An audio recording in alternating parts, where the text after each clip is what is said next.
Good morning, I'm Mai Rodriguez. Welcome to Pathways to Success, where we turn the spotlight on the heroes of the Philippine economy, our micro, small, and medium enterprises.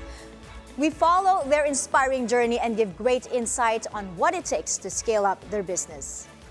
Cultural tourism in the Philippines is thriving, with more people eager to explore the stories behind the historical sites and connect with the rich heritage that shaped our cities. From the colonial architecture of Intramuros to the bustling streets of Binondo, historical tours are offering a deeper understanding of Manila's vibrant past. Today, we'll talk about businesses in the cultural tourism sector, their challenges in preserving history, and the opportunities for sharing these stories in new, engaging ways. Our guest today is Benjamin Canapi, the head tour guide of Wander Manila. Hi, Benjamin. Welcome to Pathways to Success. Hi there. Thank you for having me. Well, let's start with Wander Manila Tours. You started out as a video project back in 2016, right? So tell us more about its early beginnings and how did it evolve into the immersive tours that it is today?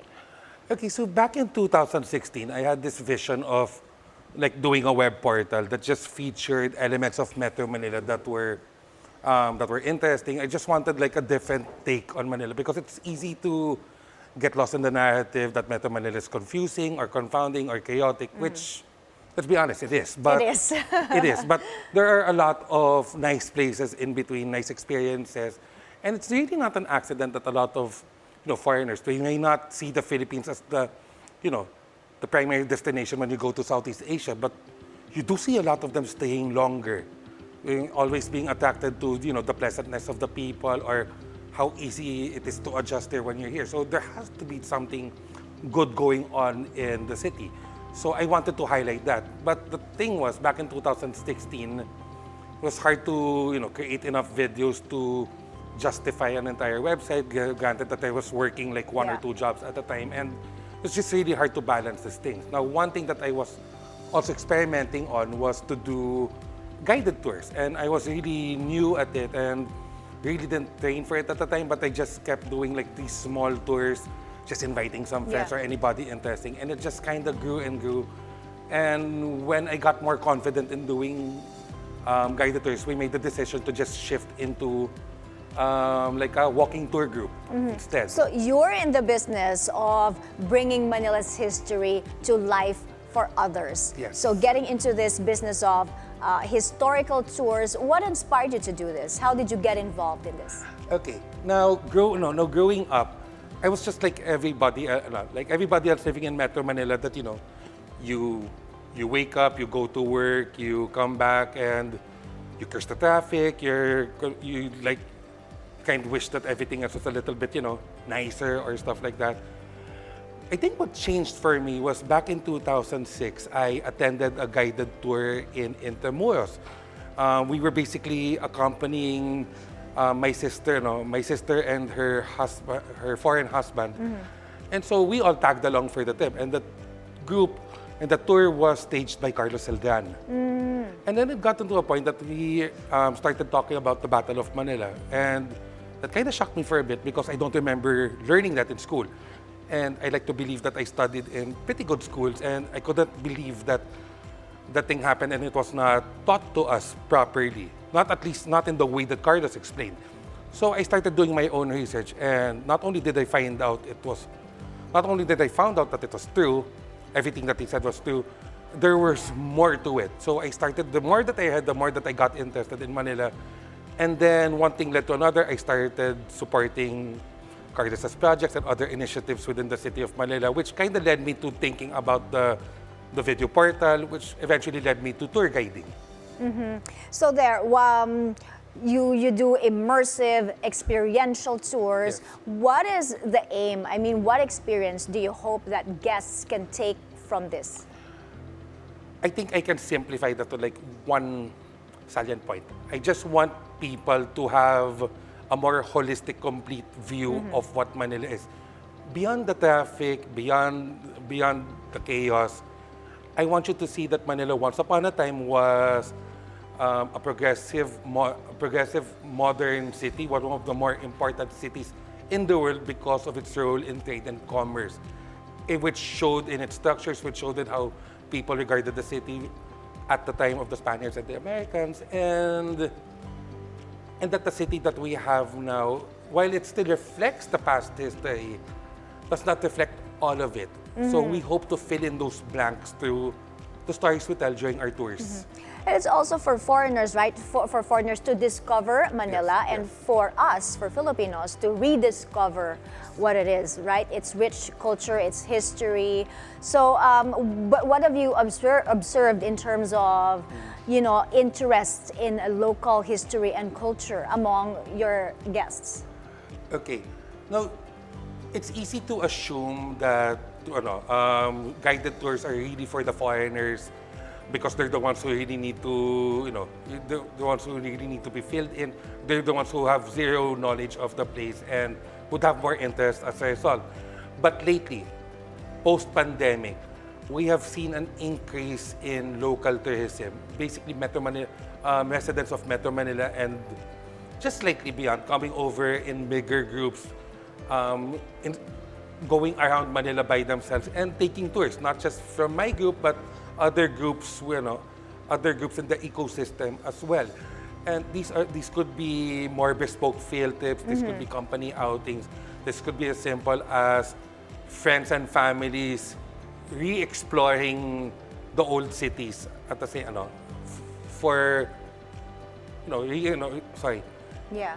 Well, you mentioned bespoke tours. Yes. Yes. So, are there any particular requests, some, quirky requests from your guests on what they want to see in Manila or Binondo? No, normally, because we do have a group of curated tours.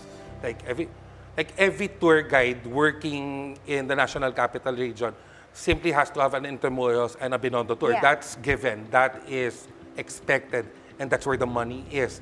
Now, sometimes we have guests that would want to combine both. They want to do Intramuros and Binondo on the same day. That's easy enough. Sometimes we would have more unique requests. Some guests of mine want to see a lot of unique churches. Then you go to San Sebastian or Paco Park, or you think you travel So around. many beautiful churches So many beautiful in churches. Manila, right? I think the weirdest request I have ever had was a guest that came via a cruise ship, and he didn't bother to join the cruise, the normal cruise tour. He just specifically got me. And when we were starting to go around Intramuros, he was starting to look for the quirkier stuff.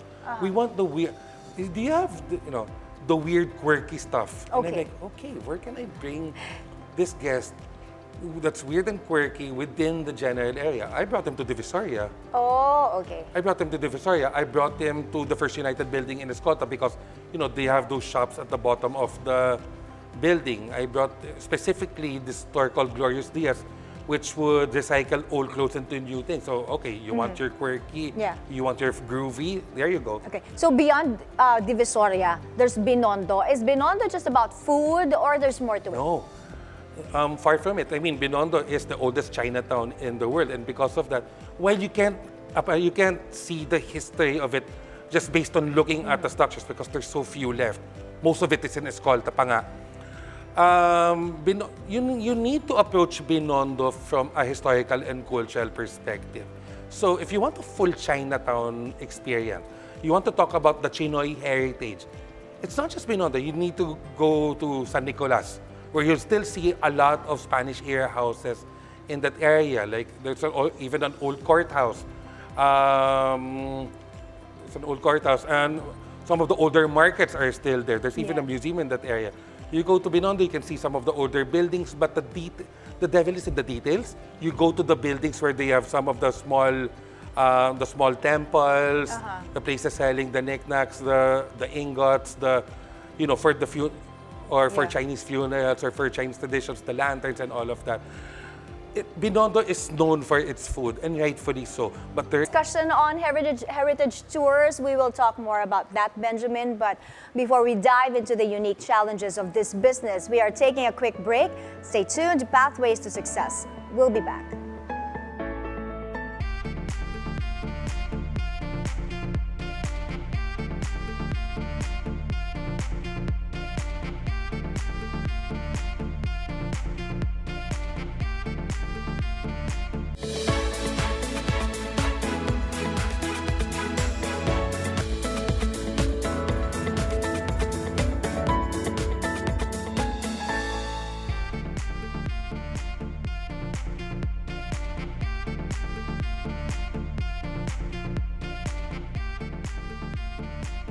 Back to Pathways to Success, we're still joined by Benjamin Canapi, a dedicated tour guide who has made it his mission to bring Manila's unique history to life. So Benjamin, you have been in this business for a very long time. What do you think are some of the unique challenges of being in this business of doing historical tours? I guess the biggest challenge is to get more people to be interested with our products, which means you need to get more people interested with heritage and culture here in the Philippines, which doesn't always come hand to hand. I mean, there are a lot of people who would rather just take it easy, hit up a gaming bar, just go to the mall or something. And we're trying our best to make products that are more enticing, especially to the younger group. Having said that, though, we have noticed an uptick of interest from younger people, not just for our tours, but just visiting the old heritage places. And not just students. Yeah, not just students. Like you would see high school and college people going to Fort Santiago at 5 in the evening onwards, just hanging out and chilling. Now, granted, a lot of them will probably shoot TikToks and Instagram, but they're there. The important thing is they're there. They're visiting Intramuros, Luneta, the museums. They're going on food trips on Binondo for the weekends. You can't even, some of the restaurants in Binondo, you'd have to line up for 30 minutes to 45 minutes just to eat there, which was unheard of like 5 years ago. So it's going beyond the field trip. It's not your regular field trip. I am so happy about that because honestly, any of you who've ever experienced doing a field trip, you barely remember anything about that. So it really is time for you to revisit the place. So let's talk about the seasonal nature of this business. So how can small businesses in cultural tours, the tourism sector, how can this be sustainable and adaptable also through the off-peak times? Okay.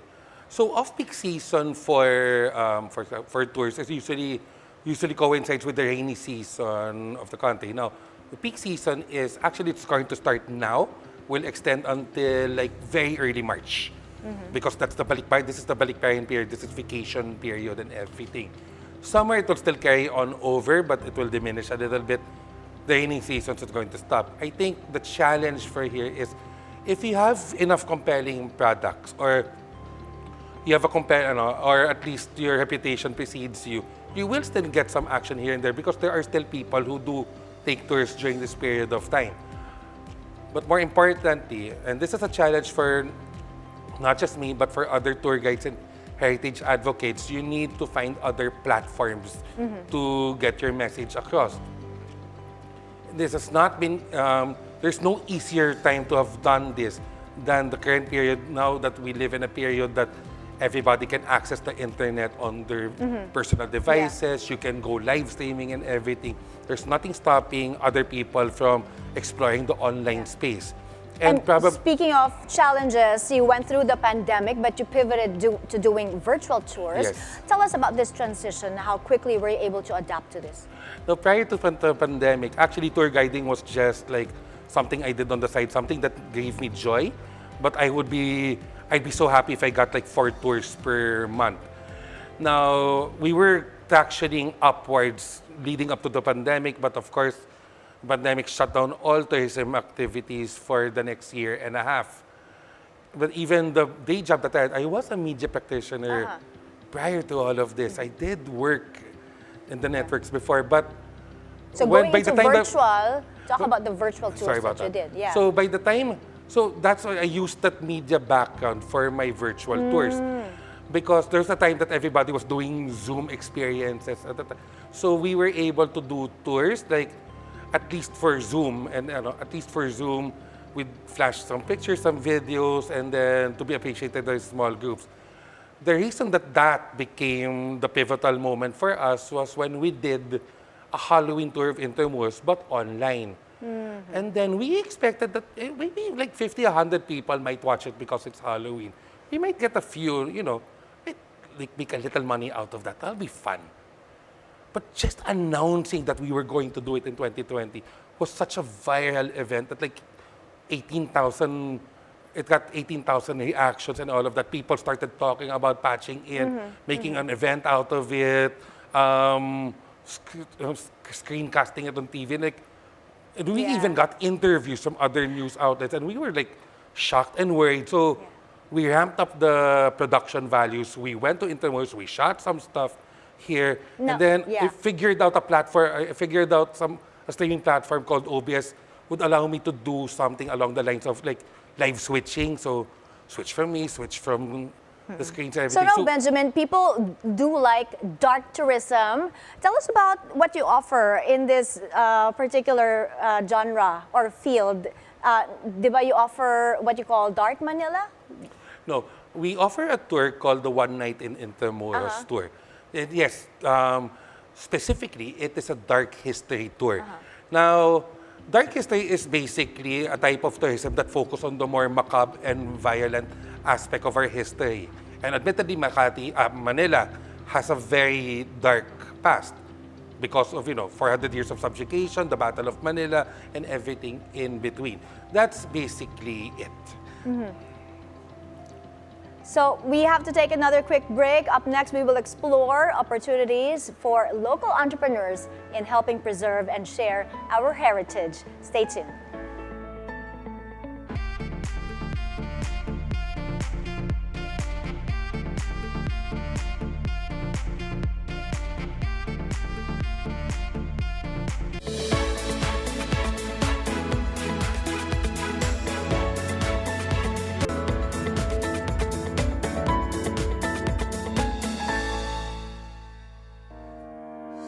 Welcome back. President Bongbong Marcos's economic czar, Secretary Frederick Go, acknowledges that the tax incentives under the newly signed Create More law are still not as attractive as those offered by other Southeast Asian countries.